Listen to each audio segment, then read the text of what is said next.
ಪ್ರಧಾನಿ ನರೇಂದ್ರ ಮೋದಿ ನಾಳೆ ರಾಜ್ಯಕ್ಕೆ ಬರ್ತಿದ್ದಾರೆ. ಬೆಳಗಾವಿ ಉತ್ತರ ದಕ್ಷಿಣ ಮತಕ್ಷೇತ್ರದಲ್ಲಿ ಬೃಹತ್ ರೋಡ್ ಶೋ ನಡೆಸಲಿದ್ದಾರೆ. ಸುಮಾರು 8 ಕಿಲೋಮೀಟರ್ ರೋಡ್ ಶೋ ಮುಗಿಸಿ ಶಿವಮೊಗ್ಗಕ್ಕೆ ತೆರಳಿ ಏರ್ಪೋರ್ಟ್ ಉದ್ಘಾಟನೆ ಮಾಡ್ತಾರೆ. ವಿಶೇಷ ಅಂದ್ರೆ ಯಡಿಯೂರಪ್ಪ ಹುಟ್ಟುಹಬ್ಬದ ದಿನವೇ ಏರ್ಪೋರ್ಟ್ ಉದ್ಘಾಟನೆ ಆಗ್ತಾ ಇದೆ. ಮತ್ತೆ ಮಾರ್ಚ್ 11ಕ್ಕೆ ಮೋದಿ ಮದ್ದೂರಿಗೆ ಬರಲಿದ್ದಾರೆ. ಮದ್ದೂರಿನ ಗೆಜ್ಜಲಗೆರೆ ಬಳಿ ನಡೆಯಲಿರೋ ಬೃಹತ್ ಸಮಾವೇಶದಲ್ಲಿ ಭಾಗವಹಿಸಲಿದ್ದಾರೆ. ಈಗಾಗಲೇ ಮಂಡ್ಯ ಸಮಾವೇಶಕ್ಕೆ ಸಿದ್ಧತೆ ನಡೀತಾ ಇದೆ. ನಾಳೆ ಬೆಳಗಾವಿಯಲ್ಲಿ ಪ್ರಧಾನಿಯನ್ನು ಸ್ವಾಗತಿಸುವುದಕ್ಕೆ ಸಾಮಾನ್ಯ ನಾಗರಿಕರಿಗೆ ಅವಕಾಶವನ್ನು ಕೊಡಲಾಗಿದೆ. ನೇಕಾರ, ಪೌರಕಾರ್ಮಿಕ ಮಹಿಳೆ, ಕೂಲಿ ಕಾರ್ಮಿಕ ಮಹಿಳೆ, ಆಟೋ ಚಾಲಕರು, ರೈತರಿಗೆ ಅವಕಾಶವನ್ನು ಕೊಡಲಾಗಿದೆ. ಬೆಳಗಾವಿ ದಕ್ಷಿಣ ಕ್ಷೇತ್ರದ ಶಾಸಕ ಅಭಯ್ ಪಾಟೀಲ್ ನೇತೃತ್ವದಲ್ಲಿ 5 ಜನರನ್ನ ಆಯ್ಕೆ ಮಾಡಲಾಗಿದ್ದು ಅವರಿಗೆ ಕೋವಿಡ್ ಪರೀಕ್ಷೆ ಸಹ ಮಾಡಲಾಗಿದೆ. ಎಲ್ಲ 5 ಜನರನ್ನ ನ್ಯೂಸ್ 18 ಮಾತನಾಡಿಸಿದೆ.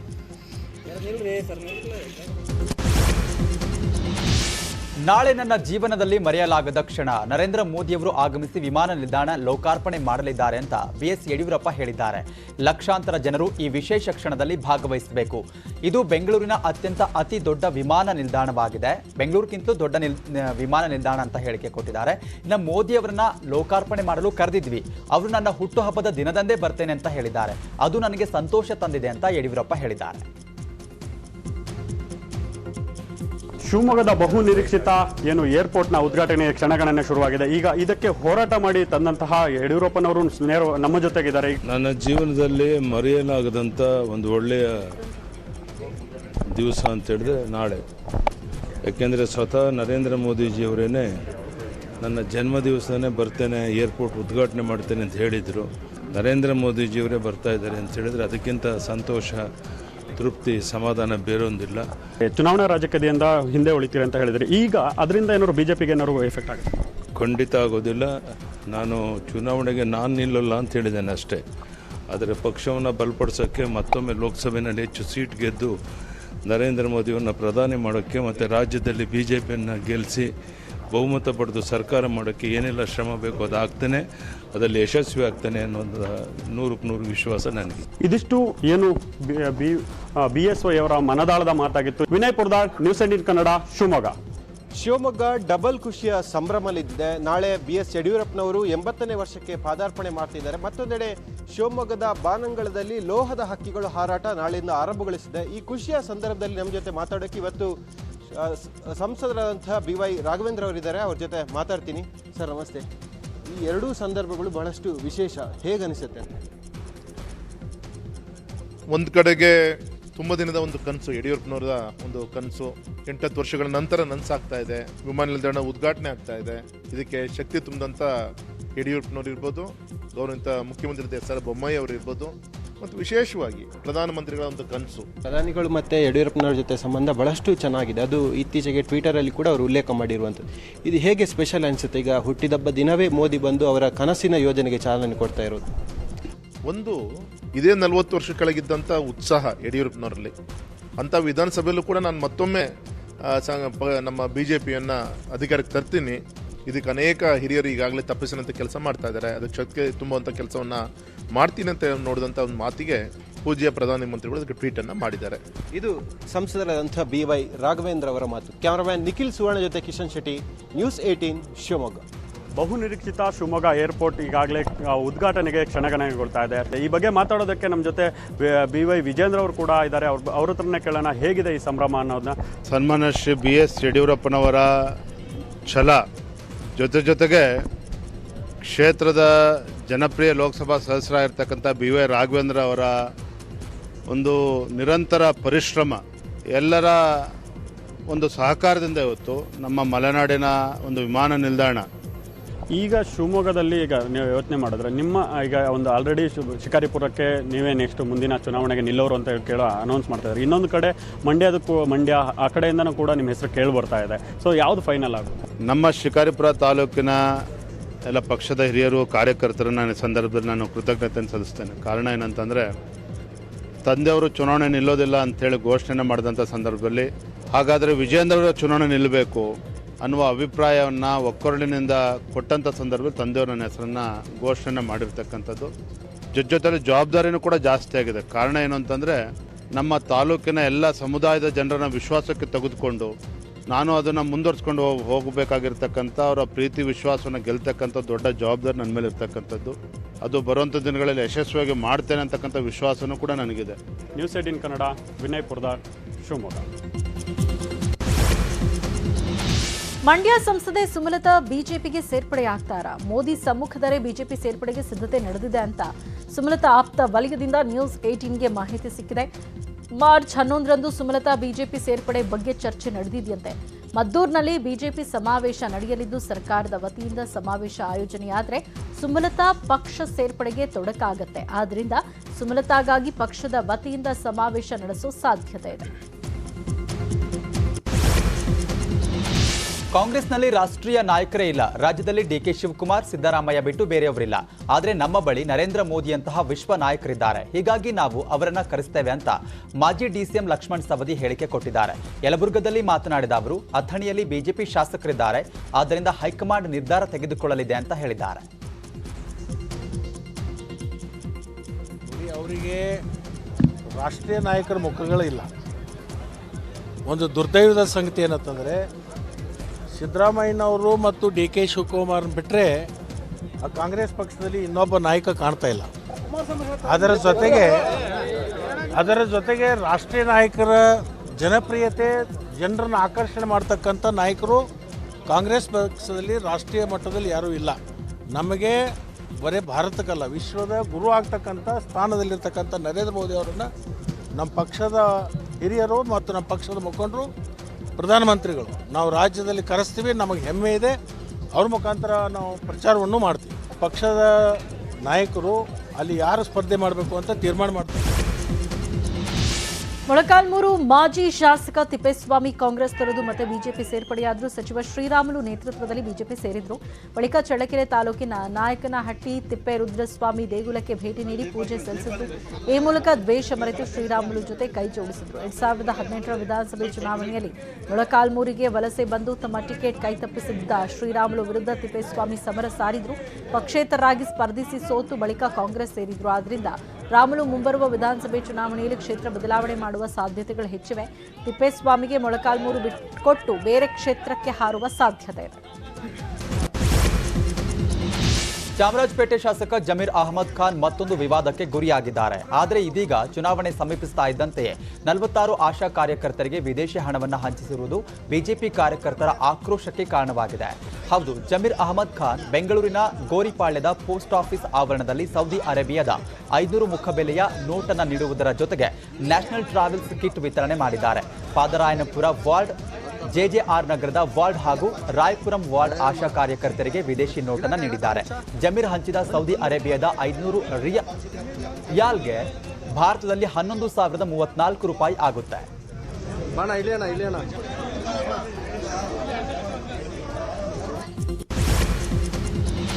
ಬಿಜೆಪಿ ಶಾಸಕ ಎಸ್ಆರ್ ವಿಶ್ವನಾಥ್ ಆಯೋಜಿಸಿದ್ದ ಕಾರ್ಯಕ್ರಮದಲ್ಲಿ ರೌಡಿಗಳು ಭಾಗಿಯಾಗಿದ್ದಾರೆ. ಬೆಂಗಳೂರು ಉತ್ತರ ತಾಲೂಕಿನ ಹುಸ್ಕೂರಿನಲ್ಲಿ ನಡೆದ ಕಾರ್ಯಕ್ರಮದಲ್ಲಿ ಬೆತ್ತನಗೆರೆ ಮಂಜ ಹಾಗೂ ಹುಸ್ಕೂರು ಶಿವ ವಿಶ್ವನಾಥ್ ಬೆನ್ನಿಗೆ ನಿಂತಿದ್ರು. ಬೆಮಲ್ ಕೃಷ್ಣಪ್ಪ ಕೊಲೆ ಪ್ರಕರಣದಲ್ಲಿ ಬೆತ್ತನಗೆರೆ ಮಂಜ ಆರೋಪಿಯಾಗಿದ್ದಾರೆ. ಹುಸ್ಕೂರು ಶಿವ ಮಾದನಾಯಕನಹಳ್ಳಿ ಠಾಣಾ ವ್ಯಾಪ್ತಿಯ ರೌಡಿ ಶೀಟರ್ ಆಗಿದ್ದಾರೆ.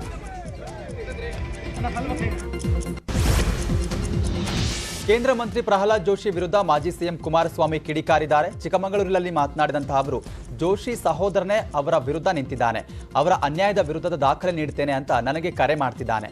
ಮೊದಲು ಅವರ ಕುಟುಂಬದ ಸಮಸ್ಯೆ ಬಗೆಹರಿಸಿಕೊಳ್ಳಲಿ. ನಮ್ಮ ಕುಟುಂಬ ರಾಜ್ಯದ ಜನರ ಸಮಸ್ಯೆಗೆ ಸ್ಪಂದಿಸಲು ಹೋರಾಟ ಮಾಡ್ತಿದೆ. ಇದು ಕುಟುಂಬ ಕಲಹ ಅಲ್ಲ ಅಂತ ಎಚ್.ಡಿ. ಕುಮಾರಸ್ವಾಮಿ ಹೇಳಿದ್ದಾರೆ. ನಾನು ಕೇಳಿಕ್ ಬಯಸ್ತೀನಿ, ಪ್ರಹ್ಲಾದ್ ಜೋಶಿನ ಇವ್ರ ಕುಟುಂಬದಲ್ಲಿ ಅಣ್ಣ ತಮ್ಮಂದ್ರೆ ಎಷ್ಟು ಜನ ಇದ್ದಾರೆ? ಎಷ್ಟು ಜನ ಇದ್ದಾರೆ ಹೇಳಿ? ಇವರ ತಮ್ಮನೊಬ್ಬನ ಸರಿಯಾಗಿ ನೆಟ್ಗಿಟ್ಕೊಳ್ಳೋಕ್ಕಾಗಿಲ್ಲ. ಮೊದಲು ಇವ್ರ ತಮ್ಮನ ನೆಟ್ಗಿಟ್ಕೊಳ್ಳೋಕೆ ಹೇಳಿ. ಅವರವರಲ್ಲೇ ಹೊಡೆದಾಟ.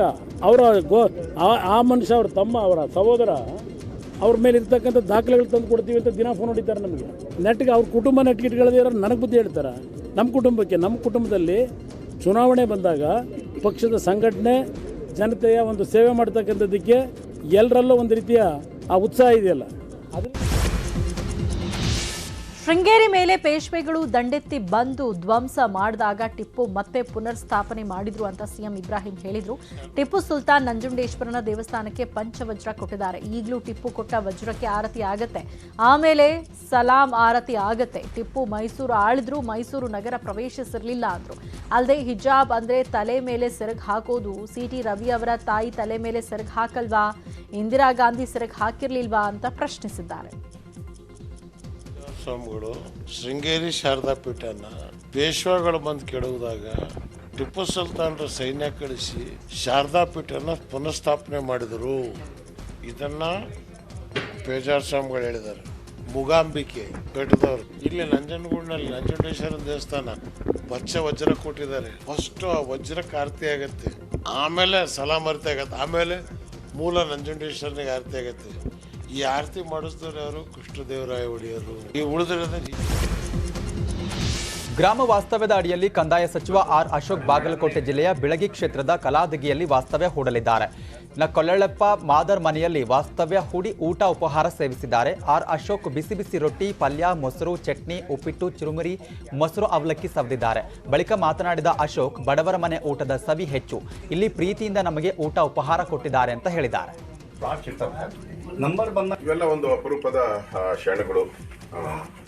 ಹಳ್ಳಿಯಲ್ಲಿ ಬಂದು ಜನಗಳ ಜೊತೆ ಬೆರೆಯುವಂಥದ್ದು, ಜನಗಳಿಗೆ ಸರ್ಕಾರದ ಸವಲತ್ತುಗಳನ್ನು ತಲುಪಿಸುವಂಥದ್ದು, ಜನರ ಪ್ರೀತಿ ವಿಶ್ವಾಸ ನೀವು ಯಾವಾಗಲೂ ಇನಾಗ್ರೇಷನ್ ಮಾಡಿ ಓಡೋದ್ರೆ ಯಾವುದು ಸಿಗಲ್ಲ. ಇಲ್ಲೇ ಅವ್ರ ಜೊತೆ ನಿಂತಾಗ ಜನರ ಪ್ರೀತಿ ವಿಶ್ವಾಸ, ಅವರ ನಂಬಿಕೆ ಎಲ್ಲರೂ ಕೂಡ ವೃದ್ಧಿ ಆಗ್ತದೆ. ಪ್ರತಿಯೊಬ್ಬ ರಾಜಕಾರಣಿಯೂ ಕೂಡ ಈ ಥರ ಕಾರ್ಯಕ್ರಮ ಮಾಡಬೇಕ, ಜನಕ್ಕೆ ಹತ್ತಿರ ಆಗಬೇಕು, ನಮ್ಮನ್ನು ಆಯ್ಕೆ ಮಾಡುವಂತಹ ಜನ. ಕೋಲಾರದ ಮುಳುಬಾಗಿಲಿನಲ್ಲಿ ಛತ್ರಪತಿ ಶಿವಾಜಿ 393ನೇ ಜಯಂತಿ ಆಚರಿಸಲಾಯಿತು. ಸಂಸದ ಮುನಿಸ್ವಾಮಿ ಬೃಹತ್ ಶೋಭಾಯಾತ್ರೆ ಕಾರ್ಯಕ್ರಮಕ್ಕೆ ಚಾಲನೆ ನೀಡಿದರು.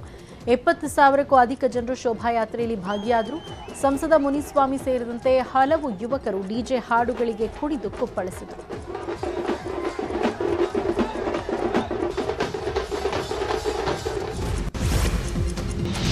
ಬೆಂಗಳೂರಿನ ಬಸವನಗುಡಿಯಲ್ಲಿ ಕೇಬಲ್ ಅಳವಡಿಸಲು ರಸ್ತೆ ಅಗೆಯಲಾಗಿದೆ. ಇದೀಗ ಅನಿಲ್ ಕುಮಾರ್ ಅನ್ನೋರು ಗುಂಡಿಯೊಳಕ್ಕೆ ಕುಳಿತು ಪ್ರತಿಭಟನೆ ಮಾಡಿದ್ದಾರೆ. ಒಂದು ವಾರದ ಹಿಂದಷ್ಟೇ ರಸ್ತೆಗೆ ಟಾರ್ ಹಾಕಲಾಗಿತ್ತು, ಇದೀಗ ಮತ್ತೆ ರಸ್ತೆ ಗುಂಡಿ ಅಗೆಯಲಾಗಿದೆ. ಅದರಿಂದ ಸ್ಥಳೀಯ ಶಾಸಕ ರವಿ ಸುಬ್ರಹ್ಮಣ್ಯ ವಿರುದ್ಧ ಅನಿಲ್ ಕುಮಾರ್ ಪ್ರತಿಭಟನೆ ಮಾಡಿದ್ದಾರೆ.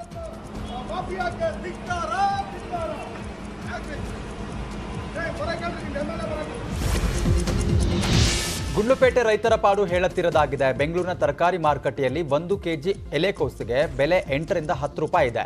ಆದರೆ ಗುಂಡ್ಲುಪೇಟೆ ಭಾಗದ ರೈತರು ಎಲೆಕೋಸಿನ ಬೆಳೆಯನ್ನ ಮಾರುಕಟ್ಟೆಗೆ ಹಾಕಲು ಹೋದಾಗ ಕೆಜಿಗೆ 75 ಪೈಸೆಯಿಂದ 1 ರೂಪಾಯಿ ಬೆಲೆಗೆ ಇಳಿದಿದೆ. 400 ರೂಪಾಯಿ ಇದ್ದಂಥ ಒಂದು ಚೀಲದ ಬೆಲೆ ಇದೀಗ 1600 ಆಗಿದೆ. ಆದರೆ ಬಡ ರೈತ ಬೆಳೆಯುವಂತಹ ತರಕಾರಿ ಬೆಳೆಗೆ ಬೆಲೆ ಸಿಗ್ತಾ ಇಲ್ಲ. ಫಸಲನ್ನ ಮಾರುಕಟ್ಟೆಗೆ ಹಾಕಲು ತಂದ ಗಾಡಿಯ ಬಾಡಿಗೆಗೆ ಕಟ್ಟಲು ಕೂಡ ಆಗದ ಪರಿಸ್ಥಿತಿಗೆ ರೈತರು ಬಂದು ನಿಂತಿದ್ದಾರೆ. ಆದ್ದರಿಂದ ಹೂಕೋಸನ್ನ ಮಾರುಕಟ್ಟೆಗೆ ಹಾಕದೆ ರಸ್ತೆಯಲ್ಲೇ ಓಡಾಡುವಂತಹ ಸಾರ್ವಜನಿಕರಿಗೆ ಉಚಿತವಾಗಿ ಹಂಚಿದ್ದಾರೆ. ಪ್ರಧಾನಿ, ಮುಖ್ಯಮಂತ್ರಿ ಹಾಗೂ ಕೃಷಿ ಮಂತ್ರಿಗೆ ಕೋಸು ಕೊರಿಯರ್ ಅನ್ನ ಮಾಡಿ ಆಕ್ರೋಶವನ್ನ ಹೊರಹಾಕಿದ್ದಾರೆ.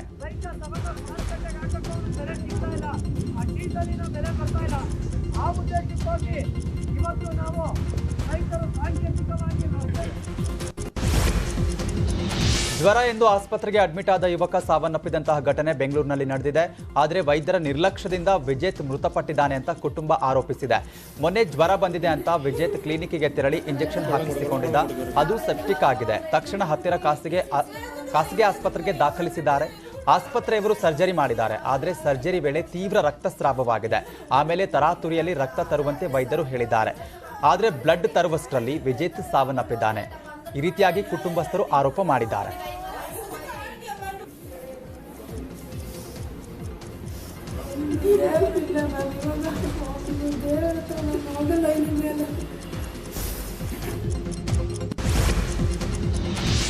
ಇತ್ತೀಚೆಗೆ ಪ್ರಧಾನಿ ನರೇಂದ್ರ ಮೋದಿ ಚಾಲನೆ ನೀಡಿದ ಮೈಸೂರು ಚೆನ್ನೈ ವಂದೇ ಭಾರತ್ ಎಕ್ಸ್ಪ್ರೆಸ್ ಮೇಲೆ ಕಿಡಿಗೇಡಿಗಳು ಕಲ್ಲು ಎಸೆದಿದ್ದಾರೆ. ಕೆಆರ್ಪುರಂ ಮತ್ತು ಬೆಂಗಳೂರಿನ ಕಂಟೋನ್ಮೆಂಟ್ ರೈಲ್ವೆ ನಿಲ್ದಾಣದ ಮಧ್ಯೆ ಈ ಘಟನೆ ನಡೆದಿದೆ. ರೈಲಿನ 2 ಗಾಜುಗಳಿಗೆ ಹಾನಿಯಾಗಿದ್ದು ಪ್ರಯಾಣಿಕರು ಗಾಯಗೊಂಡಿದ್ದಾರೆ. ಸದ್ಯ ಕಿಡಿಗೇಡಿಗಳಿಗಾಗಿ ರೈಲ್ವೆ ಪೊಲೀಸರು ಬಲೆ ಬೀಸಿದ್ದಾರೆ. ಜಮ್ಮು ಕಾಶ್ಮೀರದ ಪುಲ್ವಾಮಾದಲ್ಲಿ ಉಗ್ರರು ಮತ್ತೆ ಅಟ್ಟಹಾಸ ಮೆರೆದಿದ್ದಾರೆ. ಕಾಶ್ಮೀರಿ ಪಂಡಿತರನ್ನ ಗುರಿಯಾಗಿಸಿಕೊಂಡು ದಾಳಿ ನಡೆಸಿದ್ದಾರೆ. ಮಾರುಕಟ್ಟೆಗೆ ತೆರಳುತ್ತಾ ಇದ್ದ 40 ವರ್ಷದ ಸಂಜಯ್ ಶರ್ಮಾ ಎಂಬುವವರ ಮೇಲೆ ಗುಂಡಿನ ದಾಳಿ ನಡೆಸಲಾಗಿದ್ದು ಚಿಕಿತ್ಸೆ ಫಲಕಾರಿಯಾಗದೆ ಸಂಜಯ್ ಮೃತಪಟ್ಟಿದ್ದಾರೆ. ಇನ್ನು ಸಂಜಯ್ ಶರ್ಮಾ ಖಾಸಗಿ ಬ್ಯಾಂಕ್ನಲ್ಲಿ ಕಾರ್ಯನಿರ್ವಹಿಸ್ತಾ ಇದ್ರು.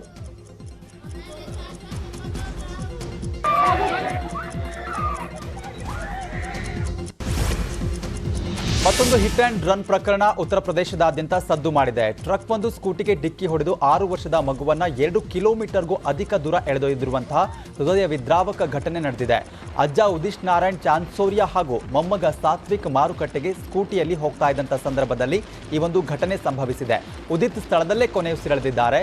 ಸಾತ್ವಿಕ್ನನ್ನ 2 ಕಿಲೋಮೀಟರ್ ದೂರದವರೆಗೆ ಟ್ರಕ್ ಎಳೆದುಕೊಂಡು ಹೋಗಿದೆ.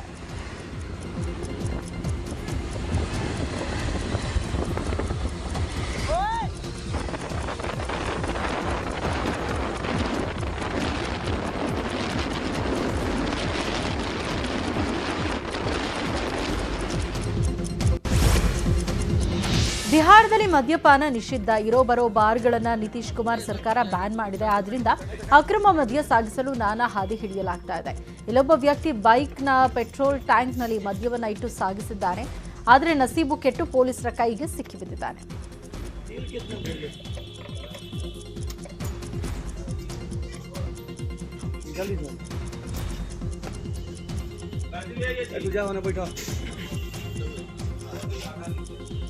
हो गया